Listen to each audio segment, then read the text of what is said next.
All right, y'all. What's going on? It is Black Balloon, and I'm coming back with another video, so y'all already know what's going on. All right, look, so in the last video that I posted about Big Gip and witchcraft and drill music and all that good stuff, I told someone in the comments that I would talk about the recent concert with GloRilla, a little bit about Ja Morant, and kind of revisit the topic about the Memphis Rite and how it basically relates back to Egypt, right? So that part I'll do in a little bit after we talk about the GloRilla concert, right? So the first thing I noticed when I just looked for a regular article about the GloRilla concert, the first thing I noticed was that the venue to locals was known as the Death Trap. Now, I had no plans on talking about this concert. It just kind of, it was kind of just news to me until someone asked me to talk about it, like I just said. And then when I looked at this article, it kind of gave me the sense and the feeling of like that Astroworld event from Travis Scott. Y'all know when Travis Scott had that show and basically I think about 10 people died. And they say it could have been more than that, but, to the media, they put out that 10 people, died of basically accidental suffocation. It instantly made me think of that concert. Now, that was a little bit less than 2 years ago, or it was right at about 2 years ago. It was in 2021, if I'm not mistaken, right? I found this ticket to be weirdly placed right here. Like, how did they get this perfect, grungy, dirty looking ticket right here? It seems a little weird. So when I was reading this article, I was like, it's not much here except for the fact that on March 6, 2023, they announced that the third woman died at her concert. Now, you might not think nothing is weird about this, right? Until you really look at what they're telling you that happened. 3 women. Now, it's already enough that the third woman died on March 6th. Not March 5th, not March 4th, but March 6th. Catch that number. Third month of the year, 6th day of the month. And the third woman to die. That gives us the 3-6, just like 3-6 Mafia, just like the 3 and the 6 being basically connected to just about every ritual there has ever been in life. You can find a 3 and a 6 when someone ritualistically dies that has something to do with sacrifice, basically. Now, the other thing about this is GloRilla is a woman, right? And 3 women died at the concert. Not one man and 2 women, or not, one woman and 2 dudes. It just happened to be 3 women to die at a lady rapper concert, a female rapper at her concert. Doesn't that seem a little bit like, that it seems a little ritualistic, if you get what I'm trying to say? Now, some people are going to be like, all right, what is it? What are you even talking about? What are you trying to say here? But you have to look at it. Sometimes these kind of things, like I said, you may not see much there. But for someone who constantly goes into these kind of rituals and looks at this stuff all the time, this is enough right here. 3 women. 3 women. Like, it just had to be 3 women at her concert. I guarantee you, if this was a male rapper's concert, it wouldn't have been 3 women in the headline. I put it on my life. I put it on everything. If it wasn't GloRilla's concert, it would not have been 3 women. It lets you know that this was a ritual. That is why it was 3 women dead. The third on March 6th. It gathers more energy from the ritual. It pulls at women's heart. I mean, it'll pull at anyone who has a heart, because 3 women died from something that didn't have to happen. Basically, they got suffocated. People were saying they were feeling the air, like, you know, basically come out of their chest. They were gasping. They couldn't breathe. There's so many people pushing, stepping on people. You can't breathe. So imagine what it feels like to be around thousands of people sucking up the same air, and you literally cannot breathe. You can't do anything about it. You just start to suffocate, pass out. No air gets to your brain. You get all kind of brain damage. Who knows? Who knows what happens in your body? And it's something you just can't fight. Now, the report was that there was a stampede. The stampede was from a false report of gunfire. See? False reports of gunfire, right? That's what got everybody going. So it almost makes it seem like who the hell would falsely report hearing gunshots? It seems weird, right? So 7 other people were also injured. There was no evidence to support a shooting that had occurred either, according to the article. Now, next, that makes this even more ritualistic is the fact that, look at this, every single time, y'all, we either get a 3 and a 6 or we get the 33. Right here, boom. They made sure to start this article off with the first woman that died, Rhondasia Belton, 33, is one of the women who died following the crowd rush. 2 35-year-old women, Brandy Miller and Asia Stevens, also died in the melee. 33 years old. And if you're not paying attention, if you're not just realizing how they put this stuff out, you know, why wouldn't they talk about the 2 35-year-old women died? Maybe, you know, maybe you could say because one of the 35-year-old women died on Wednesday, so they were maybe waiting, you know, to see what the final death count would be. But it's very odd that this one right here, Rhondasia Belton, 33 years old, this just had to be in this article. But by now, I mean, what do I have to say? What do I have to say? By now, y'all already know. Y'all already know what this 33 is. I think every single video I do has the number 33 in it. And it's not because of me. It's because of what we're actually talking about and researching. And just, y'all know how this industry, you know, gives it to you. It's right there. It's right there. She just had to be 33, you know? She just, why couldn't she be any other age? Just had to be 33. Maybe I'm tripping, man. If I'm tripping, if I'm paying attention to this stuff too much, y'all let me know in the comments if I need to chill. Y'all let me know. And then GloRilla sent the worst tweet she could have possibly sent, saying, "I'm just now hearing about what happened. WTF." Late Sunday night after it happened. Guess what happens on Sundays? Sundays, sun worship, they love to sacrifice on Sundays.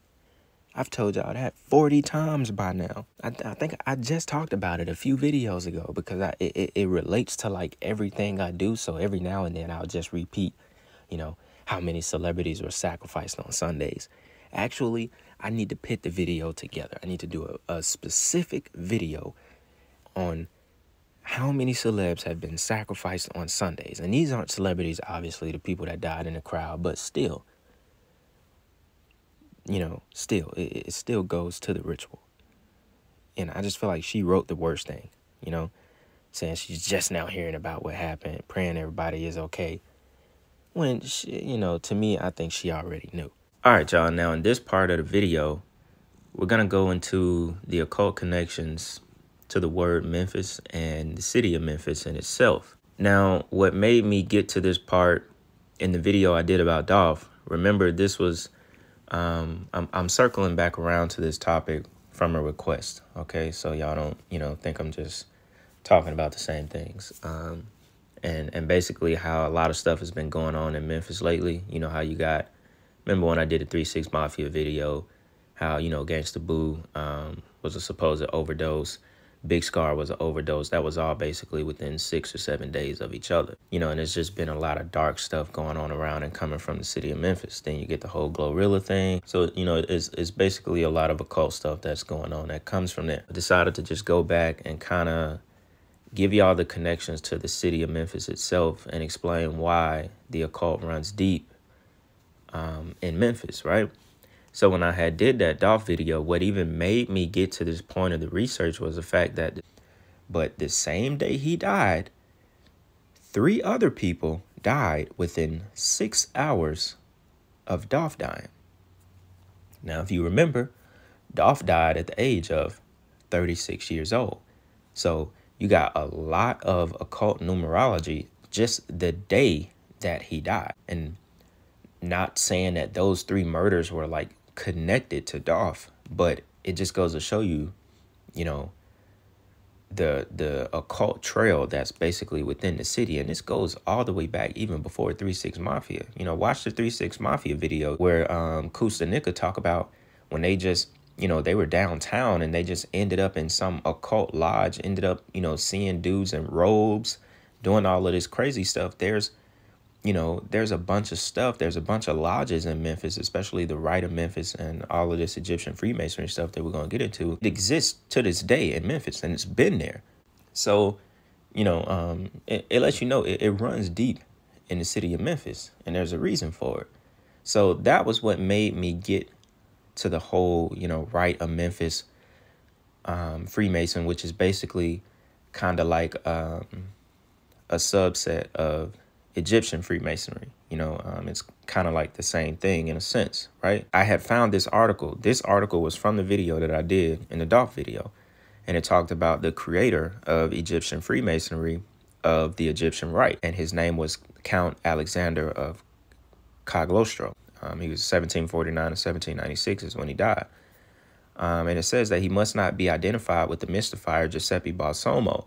So basically what they're trying to say is that this guy, he was basically recruited by these people, I'm not going to say their name, personify and to throw dirt on the true count of Alexander, who actually started Egyptian Freemasonry of the Egyptian Rite. Says, so, and y'all already know how these people, once again, like to work. I'll put the picture on the text on the screen.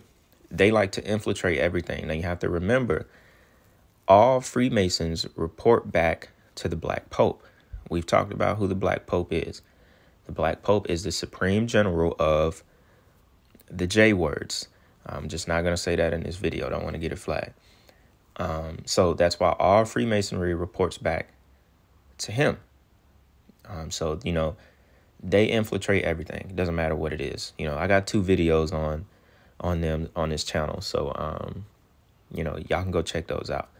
It says Alexander of Cagliostro was initiated to the secrets of the Egyptian Freemasonry. Mysterious master Althothus in 1776, which was basically the same year of the Illuminati order. And it says few know that the summit of the Illuminati order was constituted by 6 members. 4 members were known: Westhop, Von Neige, Geith, Herder, and 2 were secrets, Franklin and Cagliostro. It affects a secret connection existed between the Illuminati order of Westhop and the Egyptian Freemasonry of Cagliostro that was officially founded in 1785. It basically connects back to Memphis because Memphis was the first capital of ancient Egypt. Okay? Now, basically, Memphis here in the United States is kind of like a complete replica of the original, you know, Memphis, Egypt. That's why it sits on the Mississippi River, which is, I think, the 2nd largest river in the United States. And Egypt sat on the Nile River. So it's literally an exact replica of Memphis, Egypt. And in a nutshell, Freemasonry is all Egyptian knowledge. It's nothing new. It was stolen from Egypt. It's nothing new. The knowledge of it was created long ago, back in the 1700s. And to have that knowledge of being an Egyptian Freemasonry and the magic that they did with the initial the initiations, it was kind of completely different from being a regular Freemason. So that is where the occult connections come from with the city of Memphis, and why it's basically connected deeply to the occult, why things go on there the way that it does. Because if you think about it, from the music industry, you know, down to someone who might be a regular Freemason, you know, Memphis is kind of considered a very, you know, dark place. You know what I'm saying? There's a lot of stuff that goes on there, just like any other city, you know, like where I'm from in Atlanta, you know, LA, you know, certain cities are just dark. They have dark vibes about them. A lot of demonic energy, a lot of murder, a lot of hate, you know, a lot of lust. And it's not to say that these places don't have, you know, attractive sides to them, or, you know, beautiful life there, because I'm sure there are places that are great in Memphis, but the entire, you know, the feel, the energy of most of these places is dark. You know what I'm saying? And it comes from occult practices that go on in these cities that most people don't know about. You see what I'm saying? So it says, why was ancient Egypt called Memphis? Memphis was known as the White Wall, most probably referring to the palace of the king, which was built with whitewashed bricks until the 26th century BC. The latest name of Memphis is a Greek translation of the Egyptian Menepher, which is the name of a nearby pyramid built in the 6th dynasty. And that's also why in Memphis there's that pyramid. That's basically an outdoor shop that has the, you know, the bass little symbol on the pyramid. And you remember the guys that killed Dolph in that video, they had on those Bass Pro hats, those Bass Pro Shop hats. And that kind of went viral at the time, because it was like, all right, that's the original photo that made all of this stuff kind of go viral with the occult. It's like, damn, these dudes had on the Bass Pro hat, and then that big pyramid is basically the outdoor Bass Pro Shop. So it's like people were just connecting it back and forth, like this must be something that's ritualistic, because this is no way that this happens by chance, you know? So that's kind of how all of this stuff started about Memphis, you know? This part of this video is just me trying to revisit the topic and wrap it all up, you know, as clean as I can, as simple as I can. So, you know, actually where the word Memphis come from. It comes from ancient Egypt. It comes from Egyptian Freemasonry. And, you know, I guess that's just kind of like a little bit of history about the word and the city of Memphis and what it actually represents. You know, where in America, everything is hidden through symbols, terms that most people still to this day don't even know about. But that's literally what this country is made up of. The people who founded it were Freemasons. So everything here is made up of symbols, numbers, and things you don't even know what you're looking at half the time. But that's literally the foundation of this country. It's all a trick. That's all it is. You know? That's literally all it is. You know, and even GloRilla with that picture having the one eye, covering the one eye, you know, basically doing symbolism of the eye of Horus. That's all that is. That's all that is. You know, of course, it's showing that she's participating. She's now, you know, she's sort of been initiated. She has, you know, probably sold her soul and doing things that she has to do. You know, she's promoting the symbolism. At the end of the day, just like I just said, this entire country is built on symbolism, lies, Freemasonry, tricks, deception. So even what she's doing is a deception, you know, because most people think that when someone puts the finger over their mouth or they cover in their mouth, that it means to hold the secrets. But at the end of the day, it's her covering one eye and her covering her mouth is like a double promotion of the eye of Horus and the god Horus. That's all it is. It's literally like double promotion of him. And it all goes back to ancient Egypt. Horus is the ancient Egyptian god. That is the symbolism that's being promoted. There's a lot of pictures of Horus with his finger over his mouth. That's why I say it's basically a double promotion of the ancient Egyptian god course, and they use the artists to promote that symbolism. So that's why it all goes back to ancient Egypt. Everything we're talking about, it goes back to ancient Egypt. It's pretty simple. And they just use them to promote this symbolism. So I got another video where I'm gonna go into more of the symbolism behind Freemasonry and all that good stuff, and what some of this stuff actually really means. But we'll get into that into the next video. So y'all already know what's going on, man. I'm gonna go ahead and wrap this video up right here, since this is a topic we kind of already did before, just bringing it back around. I hope y'all enjoyed that video. Let me know what y'all think in the comments, man. And if I missed anything, or if y'all know, other stuff that I didn't quite present in this video, let me know. And with that being said, it's Black Balloon, and I'm going to see y'all soon.